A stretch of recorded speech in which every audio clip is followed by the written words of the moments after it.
Good morning students. Last class में हम लोगों ने मैकेनिज़्म ऑफ ब्रीदिंग को डिस्कस किया था और इंस्पिरेशन और एक्सपिरेशन या फिर इन्हेलेशन एंड एक्सहेलेशन का जो पूरा मैकेनिज़्म है वो मैंने आप लोगों को एक्सप्लेन किया था। आज वहाँ से आगे बढ़ते हैं, हम लोग फर्दर कंटिन्यू करते हैं। जब कभी भी हम लोग ब्रीद इन करते हैं तो ब्रीद इन करने के टाइम पे हमारा जो नोज़ होता है वो एक बहुत बड़ा रोल प्ले करता है उस एयर की क्लीनिंग और कंडीशनिंग करने में। ठीक है, अब एयर की क्लीनिंग या कंडीशनिंग करना इतना इम्पॉर्टेंट क्यों है? क्योंकि ऑब्वियस है कि बाहर के एनवायरनमेंट में बहुत ज़्यादा पोल्यूशन प्रेजेंट है, बहुत सारे सस्पेंडेड पार्टिकल्स जो हैं वो एयर में प्रेजेंट रहते हैं।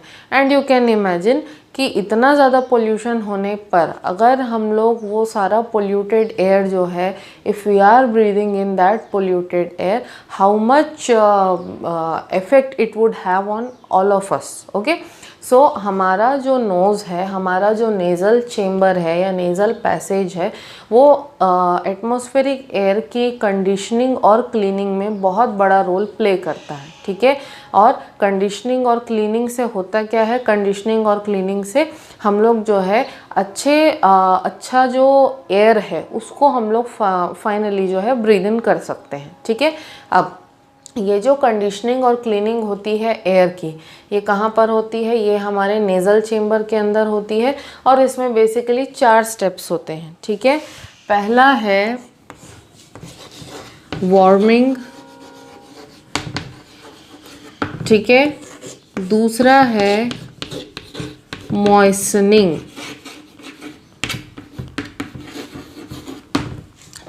ठीक है, तीसरा है स्टेरिलाइजेशन,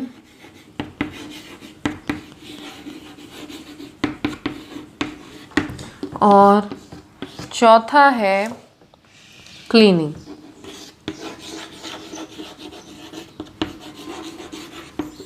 ठीक है, इस तरीके से क्लीनिंग और कंडीशनिंग में 4 स्टेप्स हुए। क्या? पहला है वार्मिंग, दूसरा है मॉइस्चनिंग, तीसरा है स्टरलाइजेशन और चौथा है क्लीनिंग। ठीक है, अब सबसे पहले आते हैं हम लोग वार्मिंग पे। हमारा जो नेज़ल चेम्बर होता है, नेज़ल चेम्बर के अंदर ऑब्वियस है बहुत सारे ब्लड वेसल्स और कैपिलरीज जो हैं वो प्रेजेंट होंगे।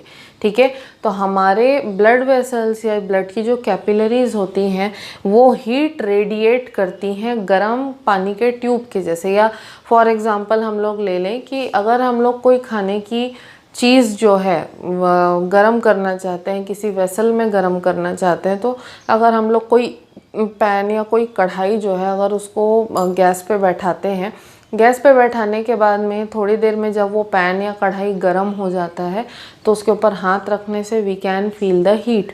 तो दैट मीन्स कि दैट वेसल और that utensil it is radiating the heat. So in the same way what will happen, that the blood capillaries and the blood vessels that are present within our nasal chamber, they also radiate some amount of heat. Okay, and with the help of that heat what will happen, whatever air that is entering our nose through the nostrils, that air will become warmer. ठीक है, तो हमको इससे क्या होता है, फ़ायदा क्या होता है? We do not have to breathe in the cold air. ठीक है, हमको हमेशा वार्म एयर जो है वो हमारी बॉडी में एंटर करेगा। ठीक है, नेक्स्ट स्टेप इज़ द मॉइस्चनिंग। ठीक है, मॉइस्चनिंग का जो स्टेप है ये भी कहाँ पर होता है? हमारे नेज़ल पैसेज में होता है। किसके हेल्प से? हमारे नेज़ल पैसेज में जो म्यूकस होता है, ठीक है, म्यूकस जो है वो कुछ अमाउंट में वाटर वेपर जो है उसको भी प्रोड्यूस करता है। तो वो जो वाटर वेपर है वो जो है इनहेल्ड एयर में मिक्स हो जाता है वो वाटर वेपर, और इनहेल्ड एयर को मॉइस्ट बनाने में हेल्प करता है। Then finally we are having the sterilisation. जो हमारे नोज़ के अंदर, हमारे नेज़ल चेम्बर के अंदर हेयर होते हैं, ठीक है, वो जो हेयर और जो म्यूकस होता है वो दोनों मिल करके क्या करते हैं? इनहेल्ड एयर को स्टेरिलाइज करते हैं। कैसे करेंगे कि अगर इनहेल्ड एयर के अंदर कोई सस्पेंडेड पार्टिकल या कोई पार्टिकुलेट मैटर अगर प्रेजेंट है तो उस पार्टिकुलेट मैटर या उस सस्पेंडेड मैटर को फिल्टर करके हमारे नेज़ल पैसेज में ही ट्रैप करने का काम करते हैं। कौन? हमारे नोज़ के अंदर के हेयर और म्यूकस। बिकॉज म्यूकस स्टिकी होता है तो बेसिकली ट्रैप करने का काम जो है, फिल्टर करने का काम जो है वो नेज़ल हेयर करते हैं, और उस पर्टिकुलर सस्पेंडेड मटेरियल को या पार्टिकुलेट मैटर को ट्रैप करने का काम जो है वो म्यूकस करता है, ठीक है। And finally we are having the cleaning, ठीक है।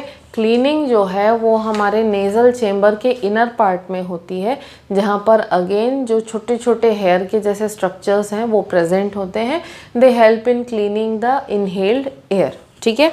So now these were the 4 steps जहाँ पर एयर की क्लीनिंग और कंडीशनिंग जो है वो हमारे नेज़ल पैसेज के अंदर हो रही थी, ठीक है।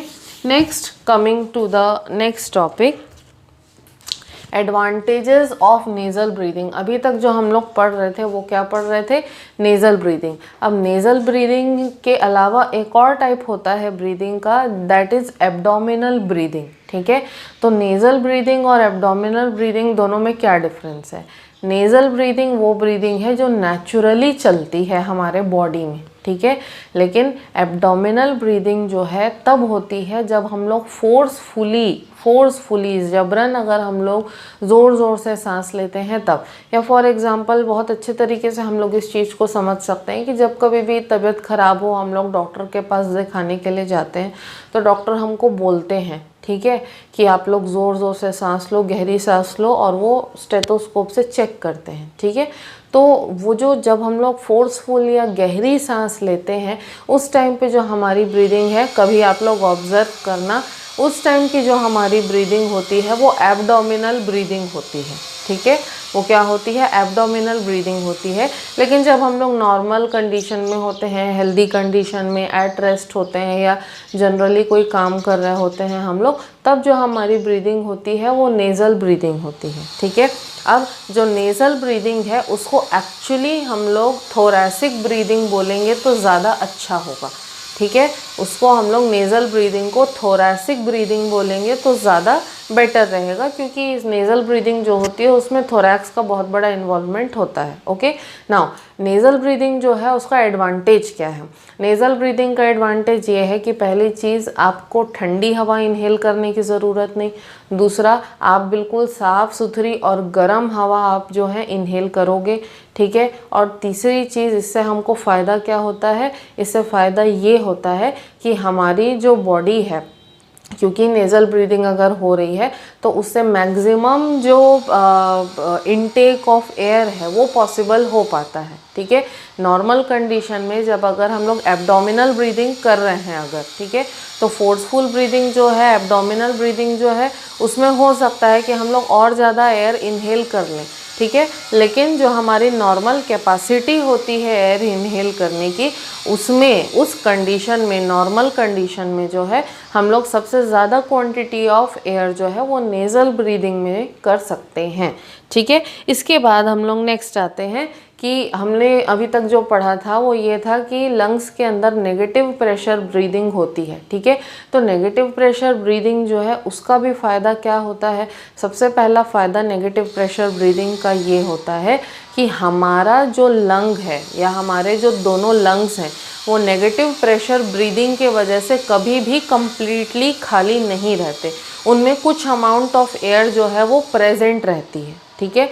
कुछ अमाउंट ऑफ एयर जो है वो लंग्स में हमेशा प्रेजेंट रहती है। इससे फ़ायदा क्या होता है कि हमारे जो लंग्स हैं वो कम्प्लीटली एम्प्टी या उसके अंदर कंप्लीट वैक्यूम क्रिएट नहीं होता है, ठीक है। और ये जो रेसिड्यूअल एयर, मतलब जो हवा हमारे लंग्स के अंदर बची हुई रहती है, वो हमारे रेस्पिरेटरी सिस्टम को मतलब इनर पार्ट से या अंदर के तरफ से जो है सपोर्ट भी प्रोवाइड करती है, सो दैट कि हमारा जो रेस्पिरेटरी सिस्टम है वो कम्प्लीटली खाली होने की वजह से कोलैप्स ना हो जाए। तो रेस्पिरेटरी सिस्टम को कोलैप्स होने से भी बचाता है, ठीक है।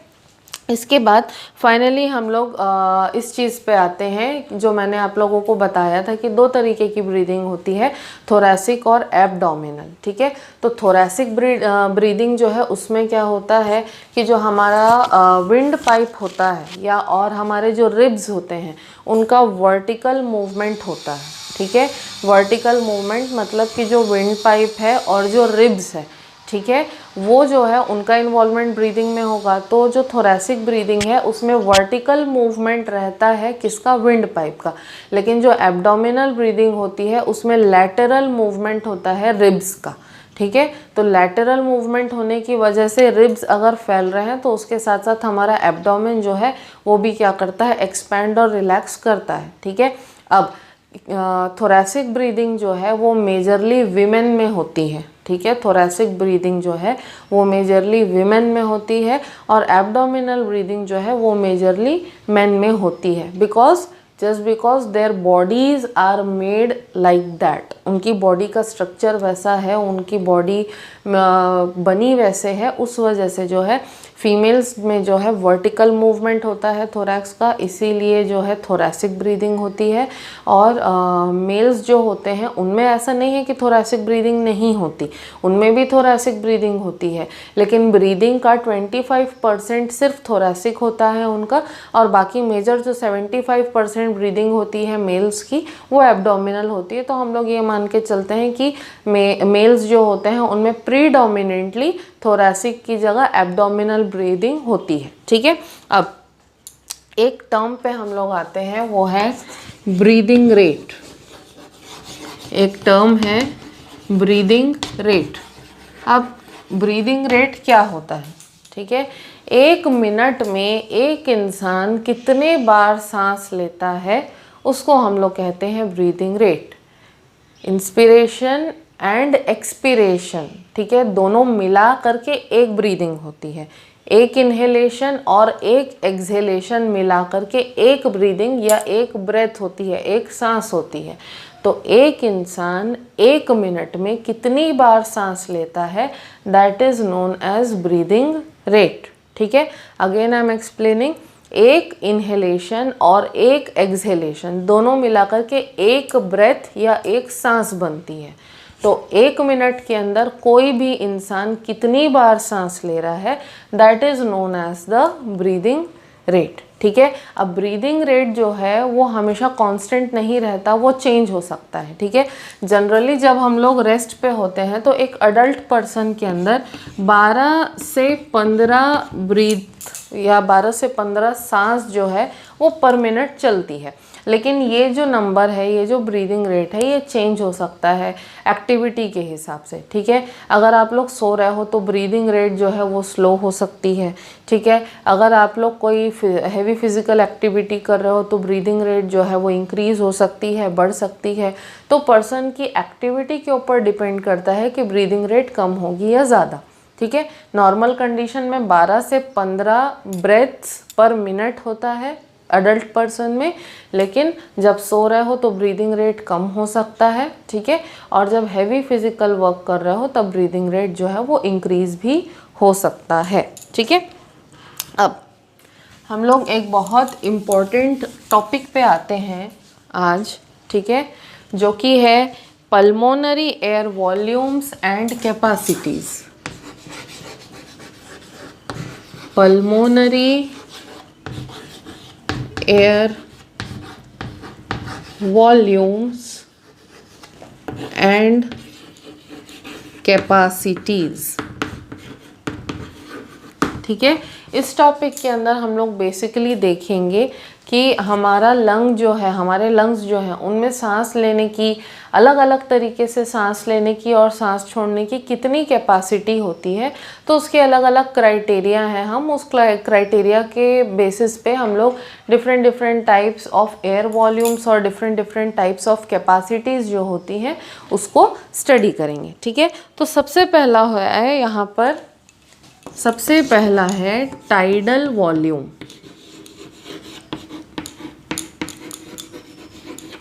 ठीक है, टाइडल वॉल्यूम। टाइडल वॉल्यूम क्या होता है?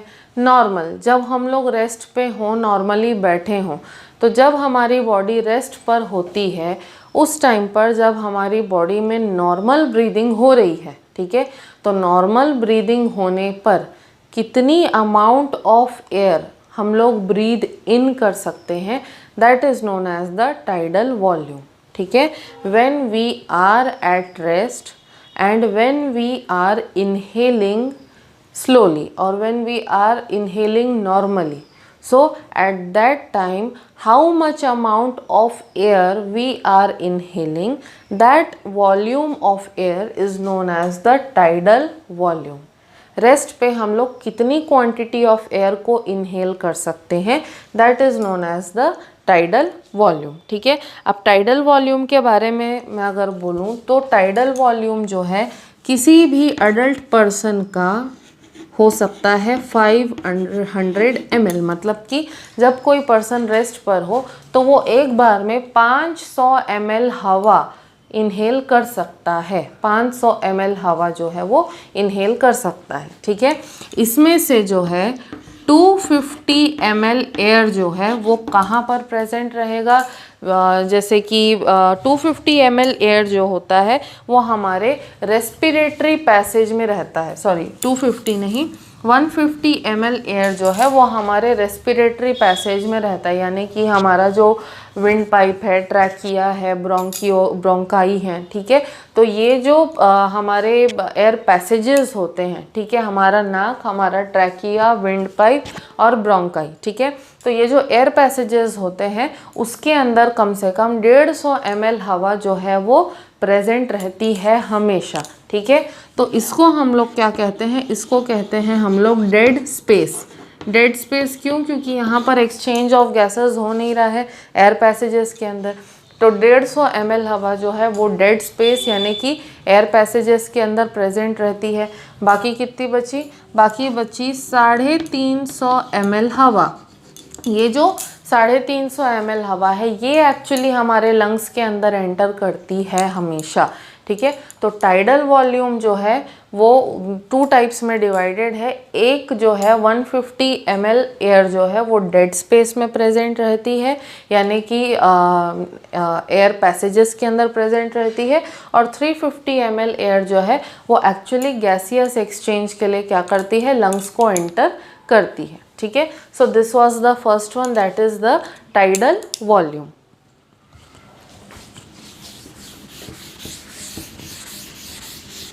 Next, after the tidal volume, we are having the second one, inspiratory reserve volume. Inspiratory reserve volume यानी कि IRV.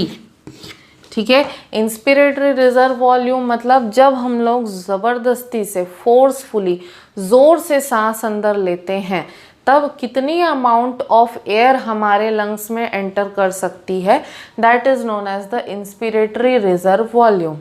जब हम लोग फोर्सफुली सांस ले रहे हैं, ज़ोर से सांस ले रहे हैं, तो फोर्सफुली सांस लेने पर कितनी अमाउंट ऑफ एयर हमारे लंग्स में भर सकती है, फिल हो सकती है, that is known as inspiratory reserve volume. ठीक है, अब इंस्पिरेटरी रिजर्व वॉल्यूम है, ठीक है,